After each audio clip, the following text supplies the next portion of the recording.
Wow, what's this? It's a new ad, not the same one for the past year and a half. But it's still about Anchor because we still use Anchor to record and distribute and edit our episodes. So, again, let me just break it down. Anchor is free. It has creation tools all in one place that allow you to record and edit podcasts right from your phone or your computer. We do the computer, just letting you know, but they also distribute the podcast for you so it can be heard on Spotify, Apple Podcasts, and everything else that you could ever think of under the sun. And you can make money from your podcast with no minimum listenership, which is really awesome when we started. It's everything you need to make a podcast in one place. So you can download the free Anchor app or go to anchor.fm to get started and be just like us.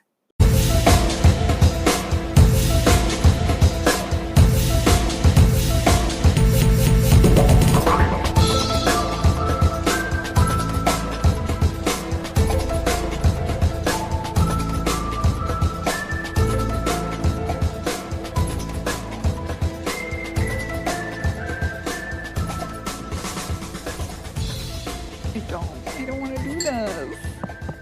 Are we ready? Yeah, we're recording. I'm just complaining because I really don't want to do this. Okay. Hi, party people. It's UFO After Party. I'm Julia. I'm Erin. And unfortunately for us, fortunately for you, we are reading X-Files fanfiction today. We have mimosas to help us get through this because our Lord and Savior they don't want us to read this. So we each have 2 shorter stories in general, and then we each have ones that we're going to give you snippets out of, so you can get an overall look as to what the nasty X-Filers think about when they're not watching X-Files. Y'all need Jesus. Yeah. Like, I know both of us are kind of like not. I am 25 years old and I was like blushing at all. I was like, y'all are nasty. Stop it. Yeah, I mean, again, I think this will be entertaining for everyone except for us. Well, I hope that you guys enjoy our torture. So, also, I think I've used this analogy before, but the whole time I was reading these stories, which like I've never read fanfic ever in my life, and after this, I never want to again.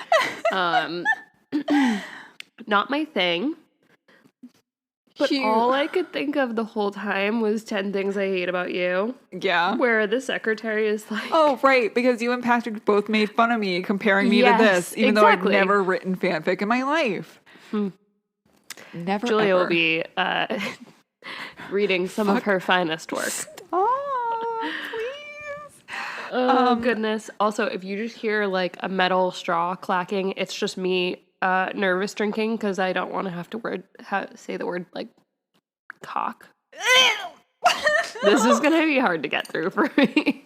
I'm like gonna throw up. Mom, I'm so sorry. No. Please don't listen Julia's to this. mom, if you are listening, turn it off right now. Please, for us, for your sake, for our sake. I just don't. Just please. I don't want to do this. I'll block you from listening to this, even though you already know what we're doing. We love you. Thank you for subscribing. Mom, please no. Please you can cancel on this month, please. I will say this was not my idea fully. I was inspired by Nicole Byer and Lauren Lapkus's Newcomers podcast, where they go over the first season was Star Wars, and the second season that they're doing now is Lord of the Rings. What? Did you see your mom's reply to our story? Oh, no. What'd she say? She said, I'll be there even though it's probably not mom approved. Oh, no. No. We'll have to go have a talk with her. She's in Rhode Island right now. We'll just go over there and be like, please do not. Yeah. Oh, God. But on the Newcomers podcast, they have an episode each season where they read fan fiction from the given fandom, and I mean, Nicole Byer, nasty, nasty lady, but I love her so much. So I figured, what's nastier than people that like Star Wars? People that have had to deal with 9+ seasons of sexual tension between two FBI agents. That really never gets resolved. So here we are. Amazing. Do you want to go first? I can go first. Oh boy. You're going to do it? Big sip of this. Okay. I'm proud of you.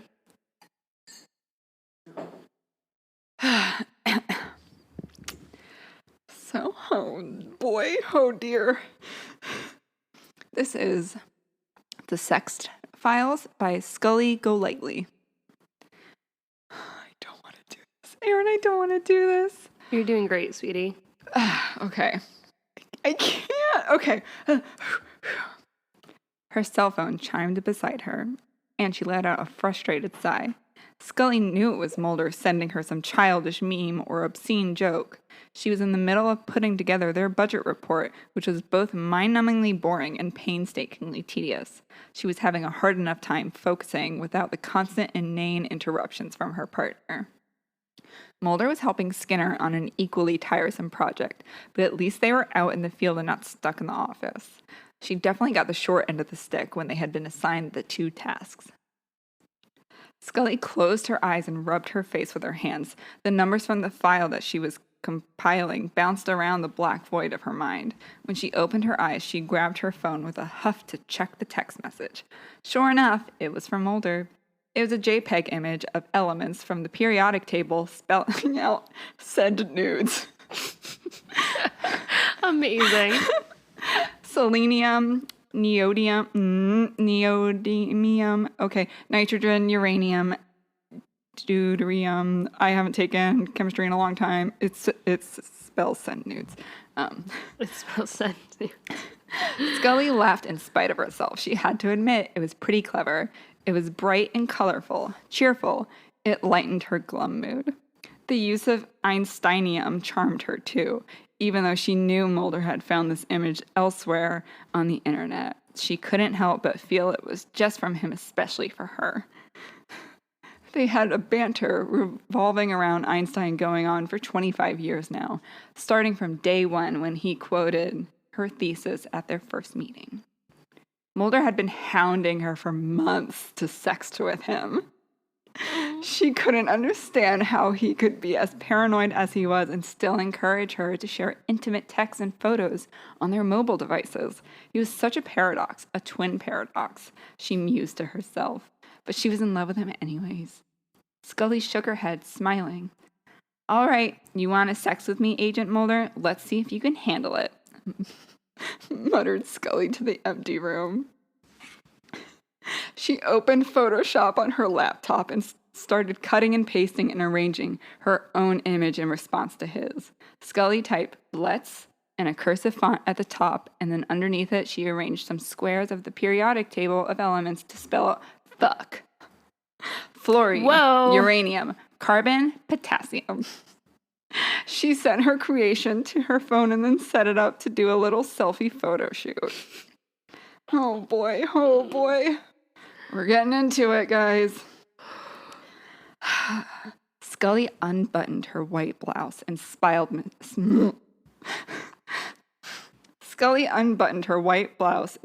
mischievously when she saw that she had put on a sexy black lace bra on this morning.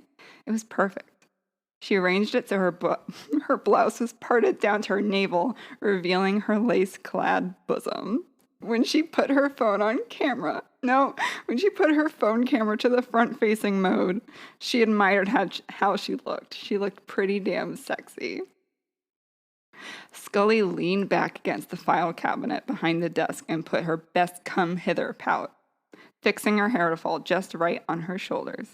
Once she was satisfied with her pose, she snapped a couple of pictures. Then, feeling bold, empowered even, she lowered the lace cups of her bra, wedging them under her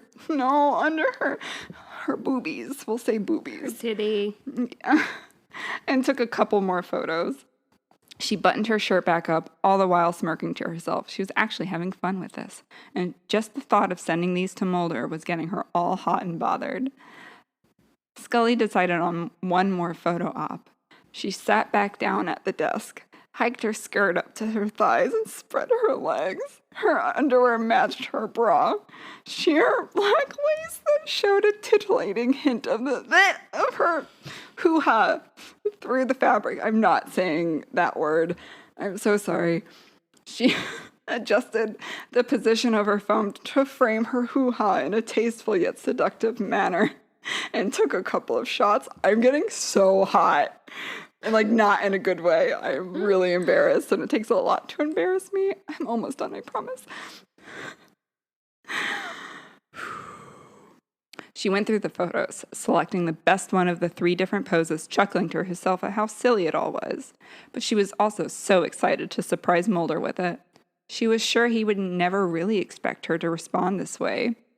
She had told him so many years ago that she would always keep him guessing, and that was something she wanted to stick to, especially now, since they had been apart but had found their way back to each other. Scully opened up her text messages but was interrupted by the office phone. She answered it and discussed the upcoming budget meeting with the accountant, who was now asking for more to be included in her report. Scully half listened to him while she composed the text. She had her "let's fuck" image first, then the one with the bra, then her naked boobies, and lastly, her hoo-ha. Why does that read like a fucking Mad Lib? Because I don't want to say the P word. Fucking hoo-ha. I don't want to say the P word. It's so funny. It sounds like you're just putting random words. My child's in the room, and my mother's listening to this. Mom, please turn it off. She pressed the send button just as the accountant told her which forms had to be signed by Skinner prior to the meeting. Scully's face grew hot, and she said, "Skinner?" "Yes, they need to be signed by A.D. Skinner," he repeated. Scully opened the text message back up on her phone and looked in horror when she saw that she had sent had not gone to Mulder, but to the group text between her, Mulder, and Skinner. Whoa. "Fuck me," she shouted. "Pardon," said the accountant. Scully hung up on him, looked at her cell phone screen, hoping some magical undo button would appear. Then she saw the 3 dots that indicated Mulder was typing. Seconds later, a gif of Kevin from The Office laughing popped up. Scully groaned, putting her hands over her face, and sunk back into the chair. Her phone chimed again, and Scully peered through her fingers with dread. It was a text from Mulder in the group thread, and that said, "Skinner said he'll pass on the offer, but I am definitely DTF, Scully," followed by a winky face emoji. I did not know it was going to go that way. Whoa. Oh, I feel disgusting. That was not that bad. We worked really hard to not find ones that were disgusting. There was one while we were watching the episode that we were filming today that I was reading over, and I showed Aaron literally the smallest paragraph, and it was disgusting. I could not. It was nasty. I don't even remember it. I blocked it out of my brain. But now it's your turn. Haha. It's my turn. Yep. Okay, I'm literally going in completely blind here because I don't know. I had one and then it's too long. I'll still share some fun stuff, but then I did just start skimming the other one that I was going to read, and it was weirdly transphobic, so we're not doing that. Okay, yeah, please don't. So that's why you should always proofread a little bit. Okay. You can do it. We can do it. Okay. This is Get Out. Nope. Sorry, just saw the tags. Not fucking happening. Y'all are really freaky, which, like, I don't usually judge, but, like, come on, guys. Fuck. I'm really upset. Okay. This is called Keeping It Quiet by PP Safloat? PP Safloat? Not sure. Keep it quiet. I looked up at him from my kneeling position at his feet. Oh, no. Bit of a double meaning there, huh? Don't tell anyone about this affair, and when having said affair, don't make us sat down. I wasn't disappointed by the slap of his belt against my bare back. Oh, wow. Diving in here. I did put a gag in my bag if you think you'll be needing it. I smirked at him. If anyone needs help staying quiet, it's you. This time I didn't cry out with the blow, though I also didn't say anything else. He picked up his bag and dumped it out on one of the beds, selecting a few items before turning back to me. I don't want to do this. You gotta do it. Wordlessly, he fastened the ball gag around my head, cuffed my wrists and ankles, and put them on a 4-way connector to help me kneel, and slipped a blindfold over my eyes. A soft stroking through my hair relaxed me, and I leaned into his touch until he suddenly shoved me away from him. Undress me, pet, he commanded. Okay, we got some weird shit going on. Who is this between? I don't even... It's between Mulder and Krychek, but I thought that they would use names, and they didn't. I don't want to read this anymore. This isn't even fanfic. This is just kinky. I don't like this one. Do I have to keep going. You gotta keep going. You committed. It's not even about Mulder. I followed his voice and started clumsily on the bottom of his shirt. And as I ripped the first one with my teeth, what if I did this in an accent so it's less sexy? He pushed me away impatiently. Just the pants, little one. I heard him removing the shirt as I carefully unbuckled his pants, nuzzling his erection as I went.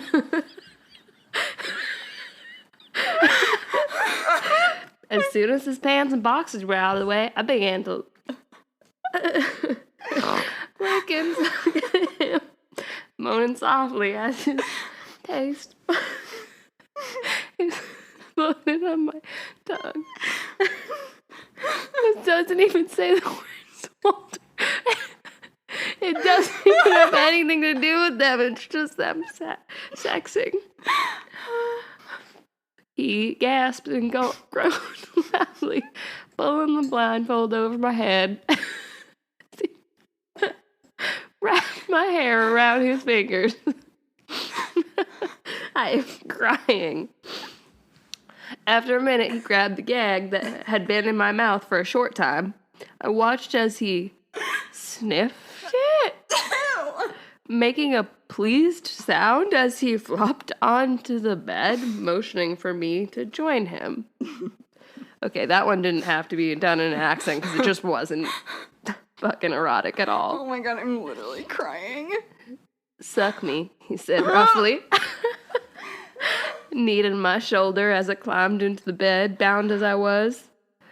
I got impatient quickly. He lifted me bodily from under my arms, settling me on the mattress beside him, and pushing my head into his crotch. Come when you want, but stay quiet. Gag yourself on my cock if you need to. I don't like saying that word.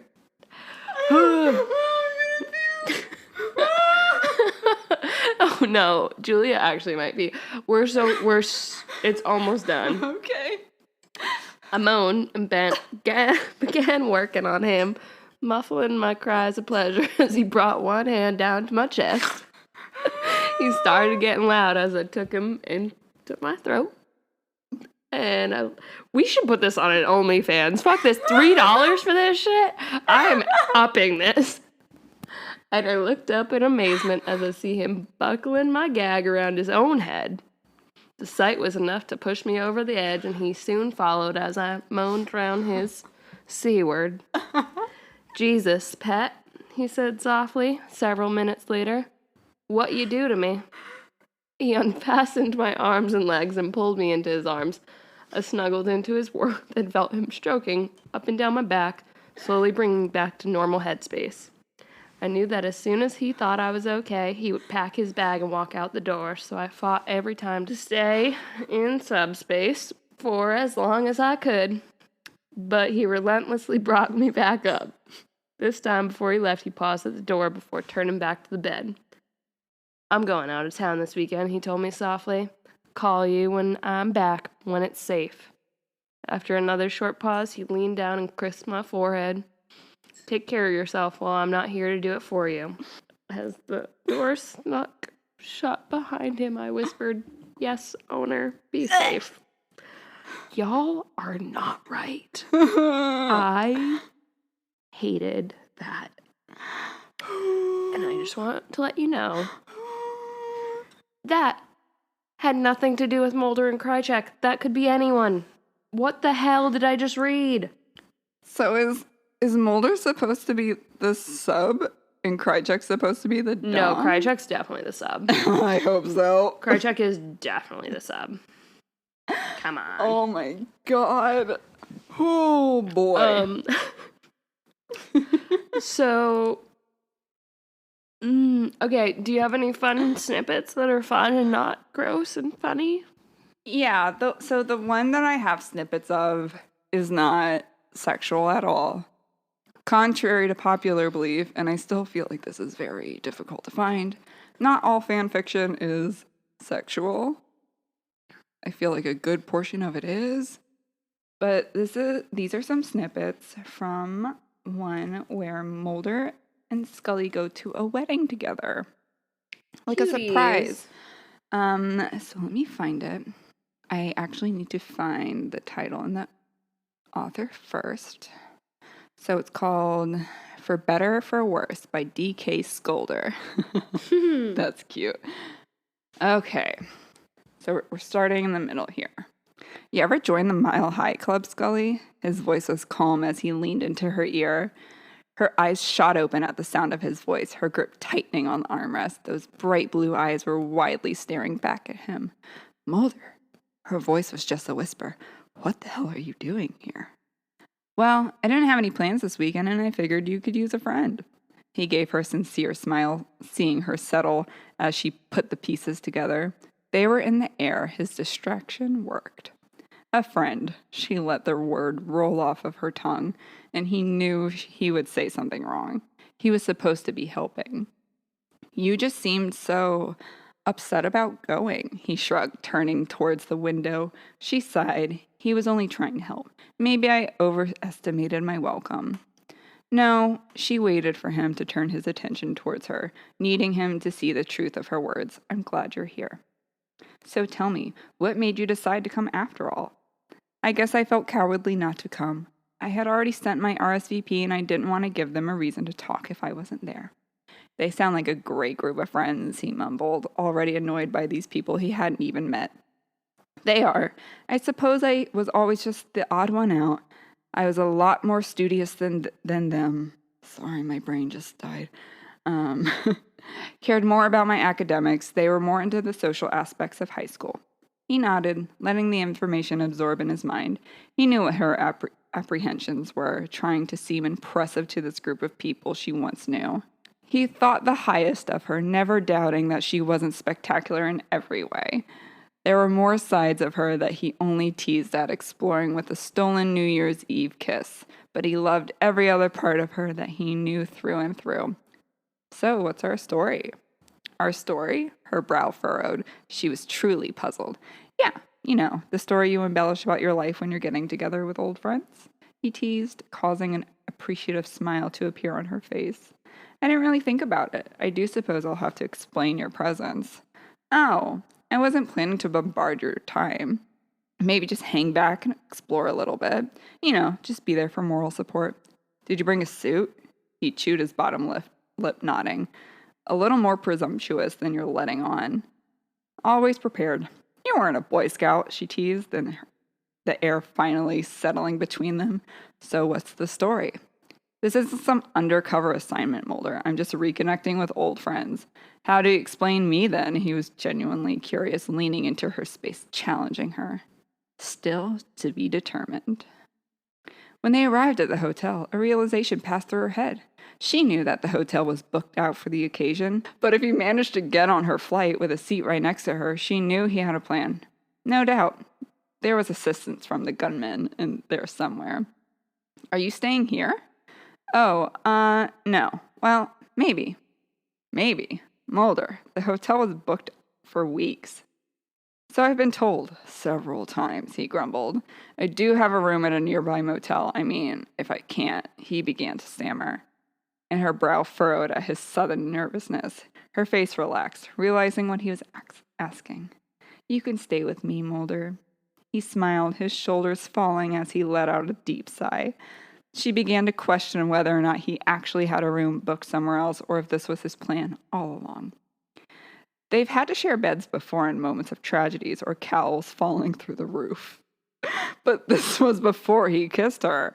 A simple gesture could even be considered friendly if he hadn't lingered there and then stared into her eyes.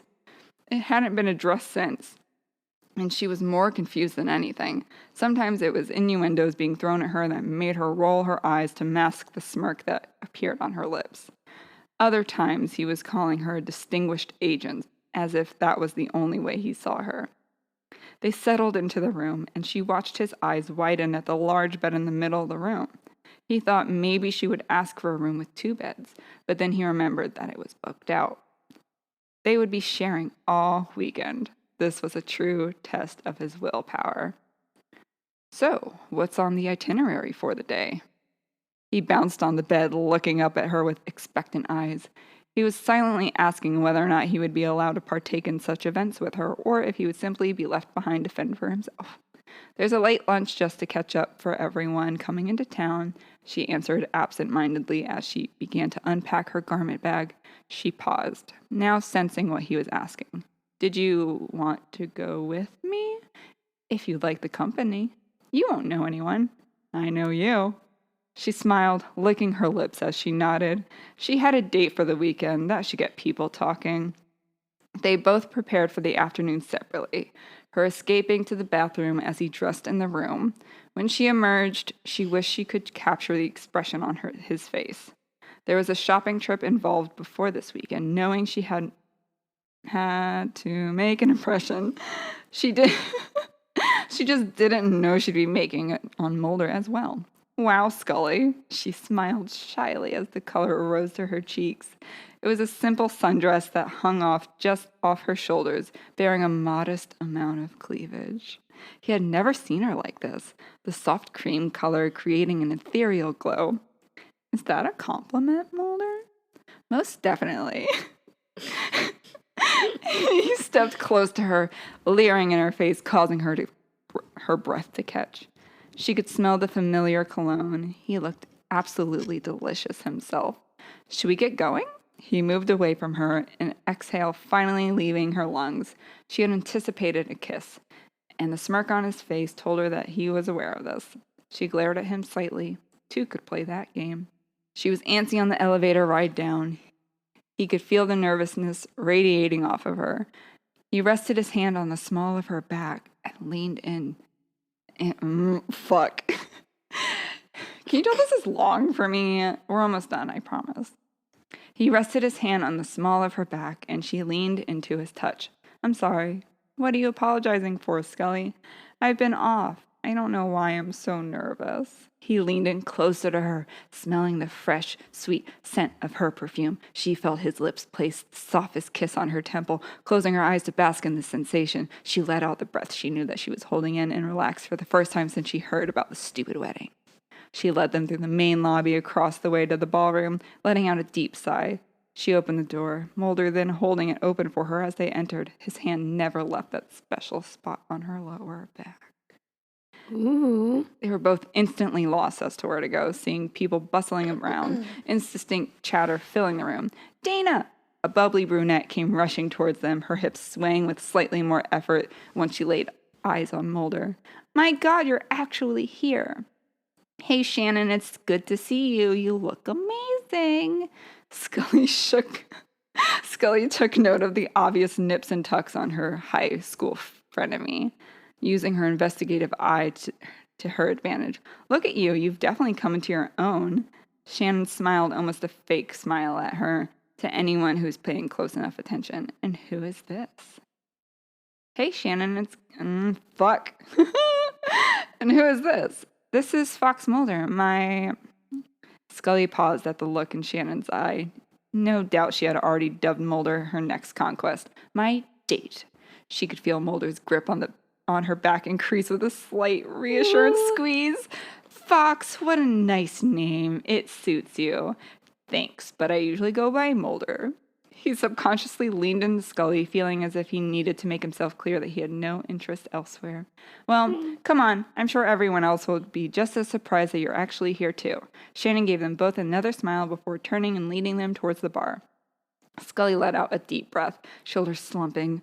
Mulder pulled her into him as they walked, his hand now resting on her waist. She's not the one getting married, is she? God, no. I don't think Shannon knows what marriage even means. That didn't stop her from marrying any guy who gave her the time of day. Divorced 3 times. Wow. Careful, Mulder. You may be her next victim.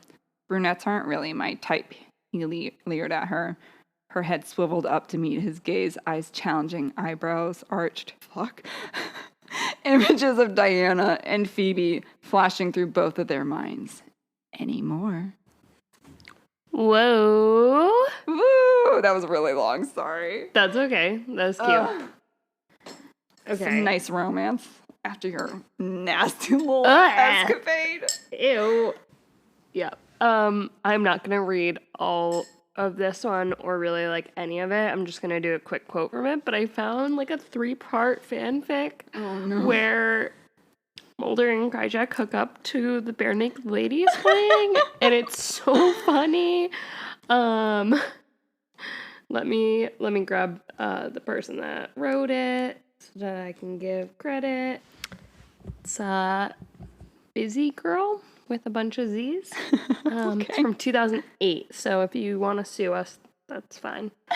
Anyways, but yeah, there's a fanfic that is just Krychek and Mulder hooking up to the Bare Naked Ladies. One of the ending paragraphs to it was like, when he padded into the living room, feeling decidedly more calm and lucid. This is after they've fricked up, by the way. He found it empty. He looked down at the spot on the floor where he had just had sex with Alex Krychek, but there was nothing. He walked over to the couch and sank slowly into the leather with a sigh. As he lowered his head into his hands, he heard the Bare Naked Ladies begin to sing.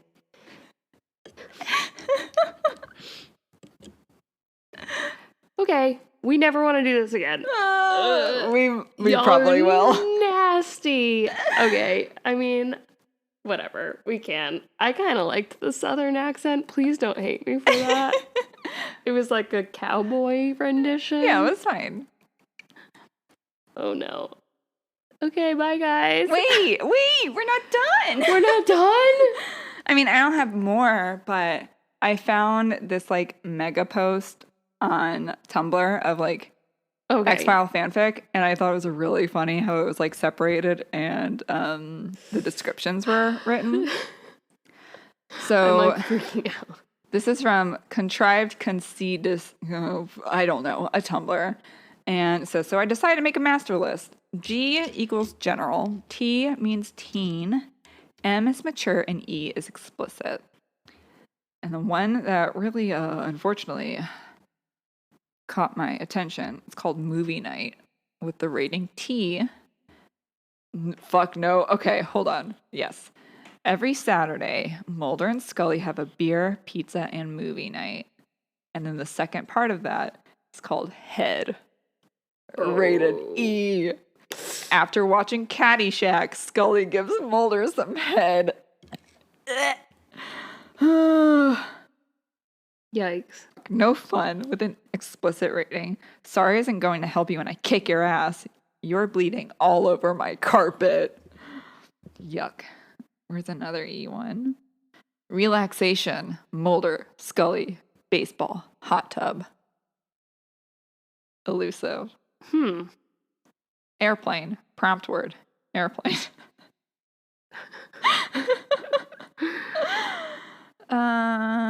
Let's see. Late night at the lab. Ooh. Explicit rating. Mulder and Scully have been sleeping together for a little less than a week when Mulder reveals this fantasy that he has always had about her. All right.